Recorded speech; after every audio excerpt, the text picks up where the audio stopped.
Viewers, இன்னைக்கு நம்ம என்ன வீடியோஸ் பார்க்க போகிறோம் அப்படின்னா, நம்ம தேமுதிகவோட பிரேமலதா அண்ணியார் பிரேமலதா இருக்காங்க. அவங்க வந்துட்டு நேற்று விஜயை கடுமையாக விமர்சனம் பண்ணியிருக்காங்க. விஜய் தான் விமர்சனம் பண்ணணும்னு தெரியாத அளவு பண்ணியிருக்காங்க. முதல்ல அவங்க என்ன பேசினாங்க அப்படின்றத நம்ம பார்ப்போம். அதுக்கு முன்னாடி நம்ம சேனலுக்குள்ளே வந்திருக்கிறவங்க சப்ஸ்கிரைப் பண்ணிக்கோங்க, லைக் பண்ணுங்கள். உங்களோட கமெண்ட் எதாக இருந்தாலும் கமெண்ட்டில் சொல்லுங்கள். வீடியோஸ் பார்ப்போம் வாங்க. போடா, ஆண்டவனே நம்ம பக்கம் இருக்கு.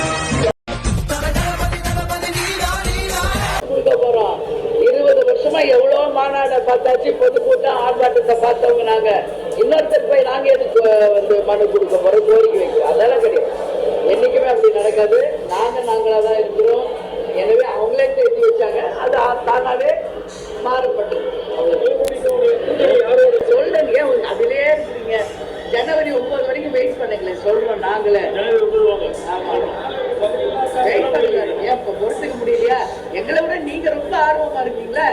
அதனால உங்களுக்கு தலைப்பு செய்தி போடணும், அதோட உங்க வேலை முடிஞ்சு. ஆனா நாங்க அப்படி கிடையாது. எங்க கட்சியை நாங்க ஒழுங்குபடுத்தணும், நிர்வாகம் பண்ணணும். இன்னும் நிறைய வேலை எங்களுக்கு பெண்டிங் இருக்கு. பத்திரிகையாளர் நீங்களே எனக்கு சப்போர்ட் பண்ணுங்க.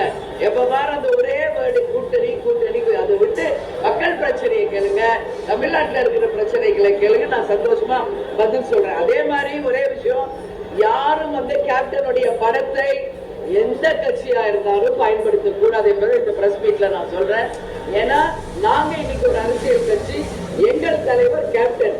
அப்படி இருக்கும் போது மற்றொரு அரசியல் கட்சி கேப்டன் புகைப்படத்தை என்றைக்கும் யாரும் பயன்படுத்தவே கூடாது. கூட்டணிக்கு வரீங்களா, அப்ப நம்ம தேர்தல் நேரத்துல பயன்படுத்தலாம்.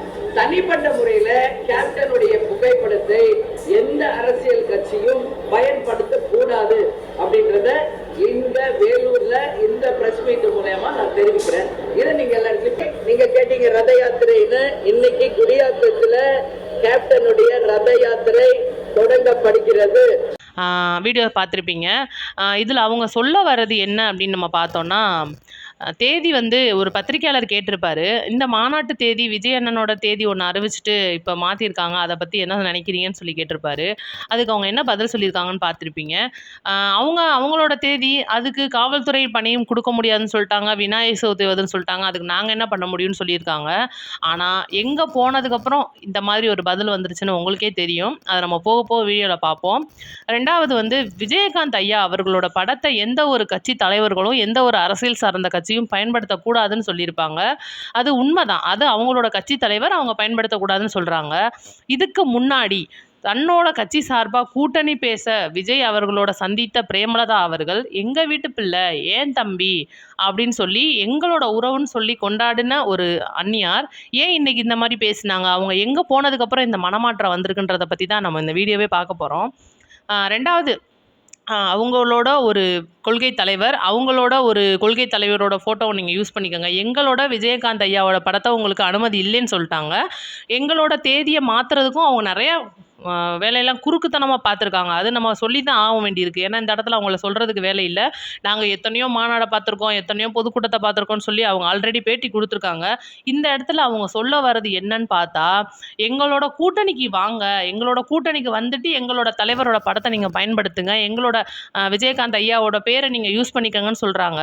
அப்போ கூட்டணிக்கு அழைக்கிறாங்க. நம்ம டிவிக்கு சார்பாக நீங்கள் பேசுங்க, நாங்கள் பேச மாட்டோம்னு சொல்லி ஒரு இடம் வருது. ரெண்டாவது, ஐயா ஸ்டாலினை சந்திச்சதுக்கு அப்புறமா அண்ணியார் பிரேமலதா கிட்ட நிறைய மாற்றங்கள் தெரியுது. நீங்கள் பார்த்துருப்பீங்க. முதல்ல தன்னோட பேட்டிகள் விளம்பரமாக வர்றதை விரும்பாத அண்ணியார் இன்னைக்கு ஒவ்வொரு பத்திரிகையாளரும் தன்னோட அலுவலகத்துக்கு கூப்பிட்டு வச்சு பேட்டி கொடுத்துக்கிட்டு இருக்காங்க. நேற்று ஐயா விஜயகாந்த் ஐயாவோட மாமியார் ஊர், அதாவது அண்ணியார் அவர்களோட அம்மா ஊர்லேருந்து ஸ்டார்ட் பண்ணியிருக்காங்க ரத யாத்திரை. குடியாத்தத்துலேருந்து தொடங்கியிருக்காங்க. அதை அவங்களே சொல்லியிருப்பாங்க. தேமுதிக இந்த அளவுக்கு இறங்கி விஜய் அண்ணாவை தாக்குறதுக்கு காரணம் என்ன அப்படின்னு பார்த்தீங்கன்னா, இவங்களோட கூட்டணி சேர போகிற சொல்கிற ஒரே காரணம் தான் எங்கேயும் போய் சேர மாட்டோம், இந்த மாதிரி சொல்லி அவங்களோட கட்சி முடிஞ்சு போச்சு அப்படின்னு தான் சொல்லி ஆகணும். ஐயா விஜயகாந்த் இருந்தளவு எந்தளவு இருந்த கட்சி இன்னைக்கு ஒவ்வொரு இடத்துலையும் போய் கூட்டணி பேசும்போது அவங்களோட தரத்தை அவங்களே குறைச்சிக்கிறாங்கன்னு தான் சொல்லி ஆகணும். ரெண்டாவது விஷயமா பார்க்க போனோம் அப்படின்னா, காளியம்மாள் அக்கா அண்ணன் சீமான் கட்சியிலேருந்து பிரிஞ்சு போனதுக்கப்புறமா அவ்வளவோ பேட்டிகள் நம்ம பார்த்துருக்க மாட்டோம்.